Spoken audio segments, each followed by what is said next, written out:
Okay, well, I already said I lost a motor here in Salt Lake City, Utah, and I'm just going to give you a quick rundown because I'd like to do a whole story on this one at some point.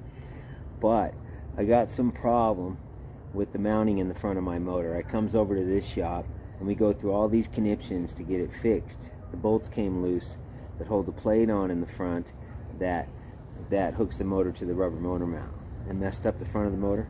Go to all these conniptions to fix it, okay? Get that fixed. I go for a little test ride on. I hear a noise, something in the primary. I open up the primary, right? So, and there's some stuff coming loose in there. So I get in there and fix it. That ain't a major big deal. So I'm all done. I'm ready to leave. Got my bike packed. I'm heading out. I hit the gate here. Bottom end of my motor goes. Now this is the first bottom end that I have ever had actually fail on me. Okay, sometime I want to do the whole story because of course I've shot a bunch of video. So, okay, what I'm going to do, that happens like 5 p.m. yesterday. It's been maybe 24 hours, 23 hours since it happened. So last night, there's a guy down here, Grim. He sells used motorcycle stuff. He's got a motor, but he's going to leave in town for a week. So he says, he don't really know nothing about it. He buys and sells parts. He said he ran a compression check. It's got like 85 pounds of compression each cylinder, 90, which is rebuild. That's just real low. They're supposed to have like 130. This one's got like 160 because it's got thinner head gaskets in it. That's all. Anyways, it's like rebuild. So, but I'm like, well, you're leaving town. If I don't find anything else, he says that we can come down and pick it up. And then if I use it, fine, I can pay him for it. He wants $1,300 or $1,000 plus my old motor. So, and if not, I can leave it here and he'll pick it up because he's friends with Rick here who owns Dirty Rat Cycles, which is where I'm at in Salt Lake City. Fucking great shop. So they let me do this work in here and I get a few parts from him. So I'm leaving and my motor goes. Okay, so Scott, who lives in the area, we go down, pick up the motor from Grim. He just says, use it or don't. I'll take the motor or the money. Well, it's pretty ragged. You know what else it is? It's a first year Evo. Right, I didn't know that. So I was told they use some shovel head parts. It's got dual plugged heads. Somebody's been screwing with it. I don't particularly care for it. But then today, Emery starts calling and he gets a shop. And one of the guys that works there has one he'll sell me. And so he ends up, that's local. I can get that motor. So Emery brought it up to me. So I said, well, the guy tells me it's a 98. He says it's got like 30-something thousand miles on it. And he says it's aesthetically not that, it's not perfect or nothing. So I'm like, well, $1,400. He says, well, what do you give me? I says, it's 14, okay. He said, okay, which is looking low for these motors these days because I'm looking online and they're pretty expensive, man. You don't know what you're getting. I mean, you never know what you're getting.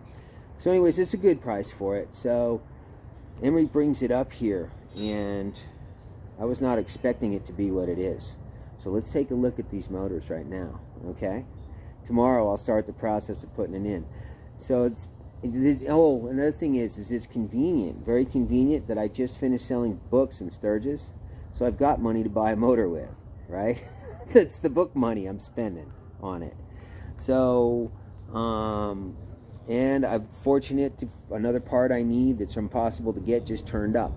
So, I mean, it goes out in I got these problems. These old bikes, once in a while, you get all these problems pile up, but a fucking motor, that's a drag. So all these things happen right in a row. And what you do with them is if you're going to keep riding the old bike, you just keep fixing them and eventually you catch up. I've done it before. Panhead Billy told me that. So let's just take a look at my motors. I'm going to show you. So within 23 hours, I got 2 motors here. Tomorrow I'm going to start putting the one in. Let's take a look. All right. In the shop. In the shop we go. Okay, first let's look at the old one. See it here? It's got dual plug heads. It's got a intake manifold for a G. I think they call it a Super G. I'm not that familiar with this. And it's for a big carburetor. Why does it have that? And it's pretty ratty. It's not like pretty. It's got a really cheap Chinese stator in it. And you can tell because the windings are so thin. Okay, so it's pretty rough. I really didn't want to do this one, So, let me show you the other one that just came in. We got 2 here, right? Here's the other one. Now look at this thing. Now, any of you guys who've been around any of these motors, if they get much miles on them, the paint starts peeling. Look, the paint ain't even peeling. It comes with a manifold. It comes with a Bose switch.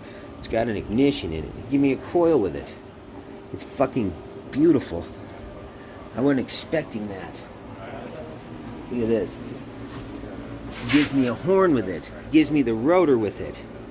Oil filter and stuff, I'll take that out. That don't work for my bike. It's a fucking... If the inside of it is half as good as the outside, I will be happy. Because if it's as good as the outside, I'm putting this in. This is, I'm going to start tomorrow putting it in. A motor swap is not nearly as hard as taking a motor apart. The one I have in this bike really isn't worth rebuilding. The cases aren't in that good a condition.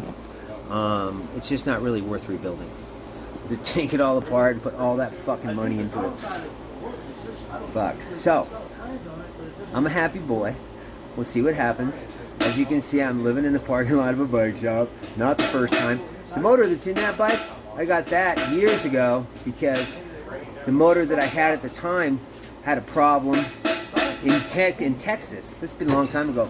And it really wasn't worth fixing. It had 330-something thousand on it, I think, or 320-something. It just wasn't worth fixing. And I had a friend who had one. I called him up and he brought me that one. That's how I got that one. It's not my first rodeo with problems of this nature. It's all part of the road game. I've watched guys come out here and try to get a bike that don't break. Guys go, get a Honda. Well, Joe got a Honda, and he got it with almost no miles on it, right? He got that thing almost new. Well, he's had it for a year or so. He just put a clutch in it, and the shock blew out. So he had to put an $800 shock in it.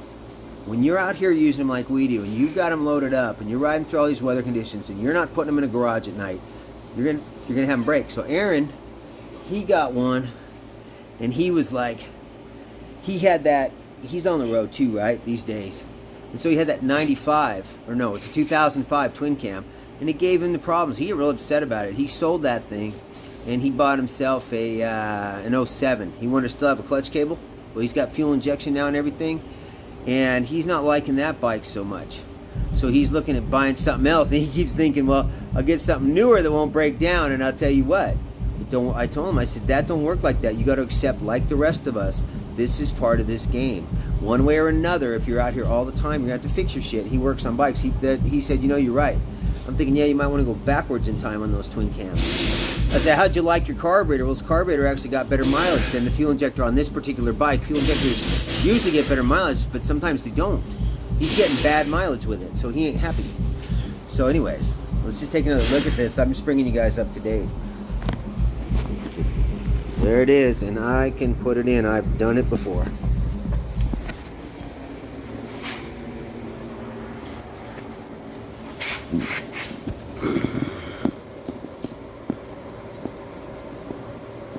That's just bringing you up to date for right now, okay?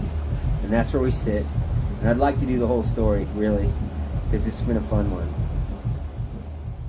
One thing I want to add to all that is that, you know, my last bike, I kept it longer than I should have. It began to just have too many problems. This one's heading towards that.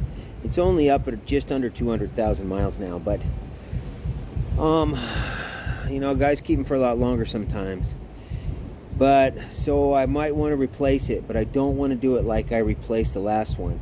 The last one, to make the story really short, I ended up with a bike falling in my lap, and it ended up being in Kansas at my friend's place, in Lyons, in a little town in the middle of nowhere. And on the way there, my frame broke, and the last bike was just done. And so when I wasn't going to get this bike, I just wanted to see it. I'd never seen it before, even though I owned it, right? Yeah. And so when I got there, this one didn't have a trunk. That trunk came off it, and there's other things. And I began to rate my old bike to put the parts on this one.